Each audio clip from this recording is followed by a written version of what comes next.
Hello there, I'm Atika Zainal, you're on tvsarawak.com. Let's start with our headlines. Datuk Dr. Wong Soon Koh has proposed the setup of Dayak Food Village in Sibu.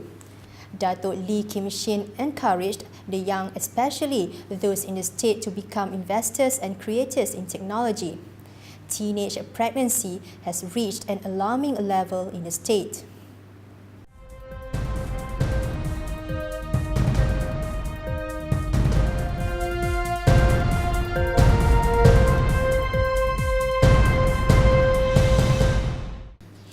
Minister of Local Government and Community Development, Datuk Dr. Wong Soon Koh, has proposed the setup of Dayak Food Village in Sibu. He added that if it is set up, the Dayak community would be the first community in Sibu to have such a facility. Datuk Dr. Wong said that Dayaks have a wide range of delicious food and many traditional food which can attract tourists. Datuk Dr. Wong, who is also a second finance minister, proposed that the Sarakup Indo-Dayak Sarawak and other Dayak community organisations take up the challenge to develop the Dayak economy gearing towards the tourism sector in this division. He was speaking when officiating a seminar on Dayak women development. About 100 SIDS members from several branches throughout the state attended the one-day seminar organised by SIDS Sibu branch. Young Malaysians need to play a big part in facilitating the growth in the creative content industry in line with the country's mission to a high-income and fully developed nation. Assistant Minister of Communications and Sports Datuk Lee Kim Shin encouraged the young, especially those in the state, to become investors and creators in technology instead of just being the consumers. Speaking at the closing of Mobile Content Net workshop at Sarawak Information Technology Training Centre in Kota Samarahan, he said that with the elimination of physical borders as well as the integration of mobile technology and computing into everyday lives, he sees a great future for Sarawak to introduce its own brand of uniqueness and innovations to the world. 20 participants joined the 5-day program, which kicked off on October the 13th. It was organised by Sarawak Information Systems Sdn Bhd in collaboration with Multimedia Development Corporation, Malaysia Communications and Multimedia Commission, and Caspian Technology. According to Datuk Lee, there is a wide range of opportunities for people to capitalize on technology, citing examples of popular mobile applications such as WhatsApp and Candy Crush. As such, the Assistant Minister called on the pioneer participants of this workshop to explore and unlock their creative abilities and use the knowledge and skills learned to create mobile applications that could benefit the world.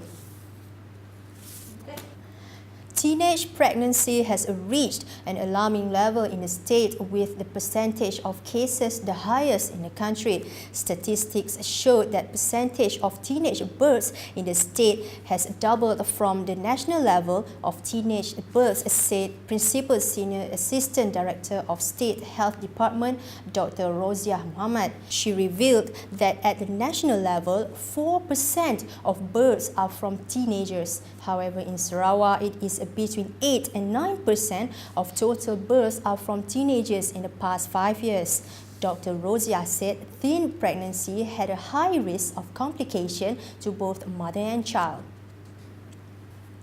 The closing ceremony for the end of the Travel Promotion Maha 2014 Sarawak region was inaugurated by Dr. Haji Abdul Rahman Junaidi at Asajaya Hall, Grand Margarita. According to him, this adventure involves 5 areas of Kota Samarahan, Saratok, Simunjan, Batang Sadong and Kuching.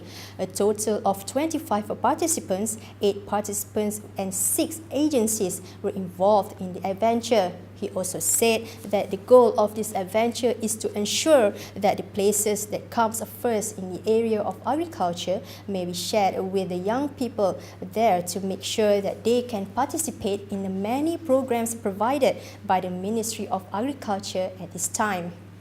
Tabung Ekonomi Kumpulan Usaha Niaga organises this since October the 13th, 2014 to promote the International Exhibition of Agriculture, Horticulture and Agro-Tourism Show to be held in Malaysia's Agro Exposition Park.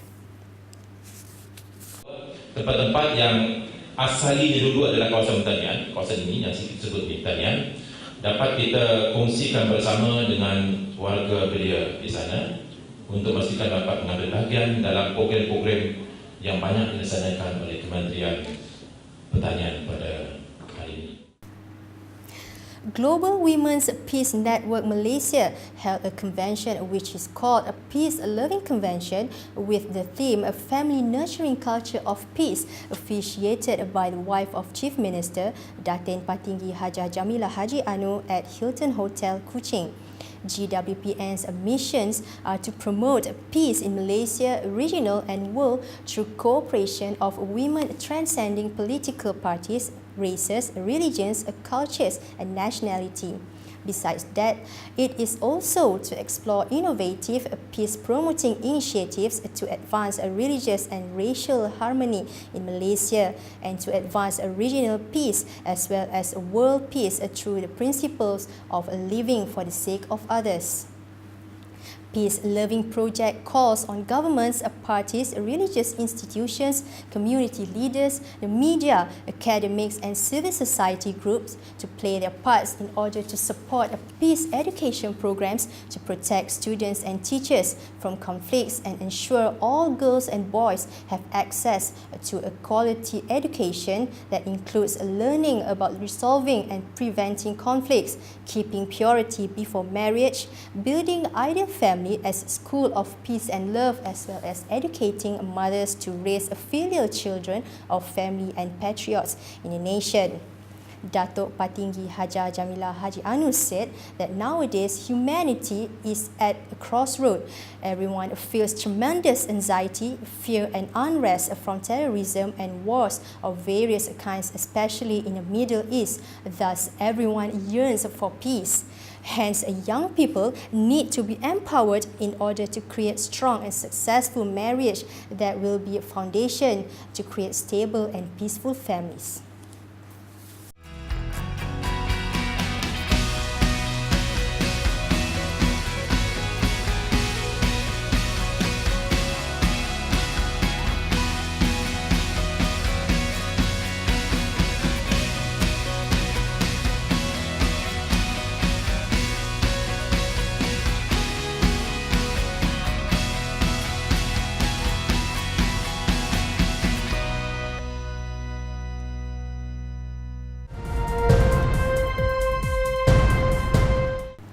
Moving on to Malaysian news. Prime Minister Datuk Seri Najib Tun Razak has outlined Malaysia's 5 priorities in its role as a non-permanent member of the United Nations Security Council. He said Malaysia aimed to advance moderation globally, advocate mediation as an approach to conflict resolution, promote UN peacekeeping operations, facilitate the peace-building process in strife-torn countries, and pursue deliberations on the UNSC's comprehensive reformation. Responding to Malaysia's success in securing a seat in the UNSC as a non-permanent member from January 1st, 2015 to December 31st, 2016, Datuk Seri Najib expressed his appreciation for the endorsement from UN member states and described it as a nod for Malaysia's principle-based foreign policy. As a UNSC non-permanent member, Malaysia would play its role in determining the measures to be taken, such as in resolving conflicts consistent with international laws and its own principles, he said. Malaysia akan menjadi salah sebuah daripada 15 negara yang membentuk Majlis Keselamatan. Sebagai ahli Majlis Keselamatan, Malaysia akan dapat mengambil bahagian dalam proses membuat keputusan.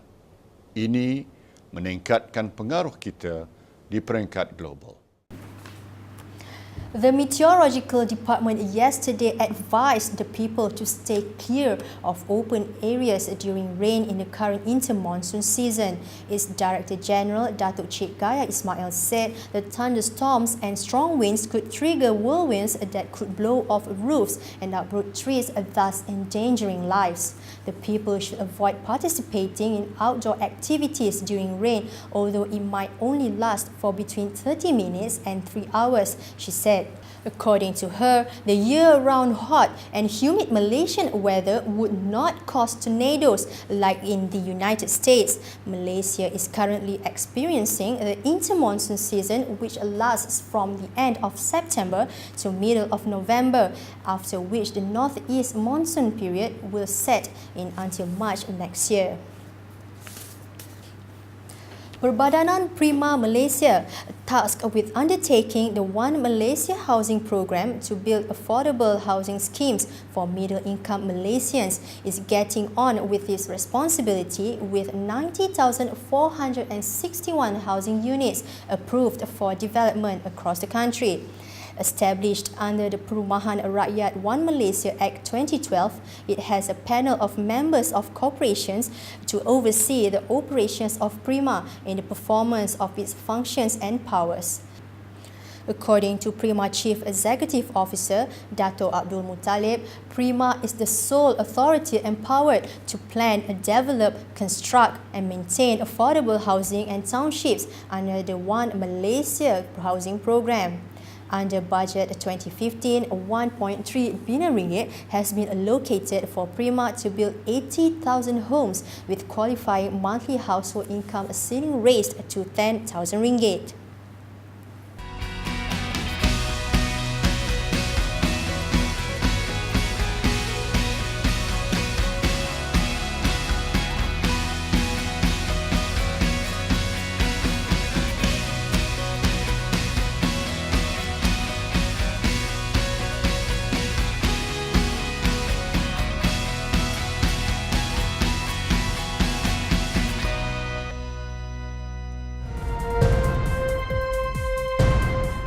Let's take a look on the global front. In a blow to Prime Minister Shinzo Abe, Japan's newly appointed Trade and Industry Minister plans to resign following reports that some of her support groups misused political funds, according to Japanese media.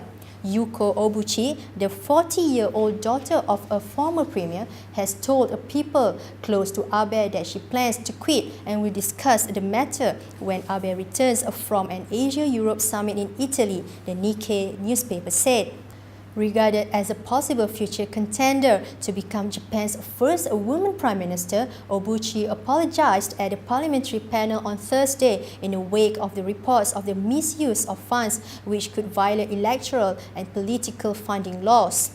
Abe tapped Obuchi, a telegenic mother of 2 young children, less than 2 months ago to head the powerful METI. She was one of the 5 women Abe chose in the cabinet reshuffle in an effort to bolster his popularity by showing his commitment to promoting women. President Barack Obama appointed a former White House advisor as a U.S. Ebola Czar on Friday and named senior officials to help step up the government's response to the disease in Texas, where it first appeared on U.S. soil. Obama, facing criticism from some lawmakers over his administration's handling of efforts to contain the virus, appointed Ron Klain, a lawyer who had served as chief of staff of Vice Presidents Joe Biden and Al Gore, to oversee the U.S. response. The White House also said it would send senior personnel to Dallas, Texas to help federal, state and local officials there trying to identify and monitor people who came in contact with 3 people who contracted the disease. The 3 include Thomas Eric Duncan, the first person diagnosed with the disease in the United States, and 2 nurses who were on the team of health workers caring for Duncan until his death last week. US President Barack Obama signed an executive order on Friday to beef up security measures for federal credit cards and urged banks and retailers to follow suit in an effort to combat the growing threat of identity fraud. The order, which Obama signed before a lively, packed crowd of regulators at the Consumer Financial Protection Bureau, will add microchips and PIN numbers to government credit cards and debit cards starting in January. The president also announced that several major companies will take steps to make their own systems more secure and offer more customer protections. Obama's executive order comes after many large companies, including Target, JP Morgan, and Home Depot, have suffered high-profile cybersecurity breaches. The White House said that Home Depot, Target, Walgreens, and Walmart stores will roll out secure chip and PIN-compatible cards terminals in all their stores most by January. The leader of a criminal gang suspected of conspiring with Mexican police to kill 43 missing students in a violent southwestern state of Guerrero has been detained. The students went missing near Iguala, Guerrero on September 26 after clashing with police and masked men, sending shock waves across Mexico and prompting thousands of march in the beach resort of Acapulco on Friday to demand answers about their fate. Authorities have arrested dozens of police who are believed to have links to a gang called Guerreros Unidos, or United Warriors, which split from the infamous Beltran Leyva cartel. On Friday, officials said they have captured the group's leader, Cedronio Casarubias Salgado, along with a collaborator, weapons and vehicles. They said he was currently giving a statement to authorities. Attorney General Jesus Murillo Karam told a televised press conference the arrest marked the beginning of a new route of investigation that can lead them more quickly and easily to the truth.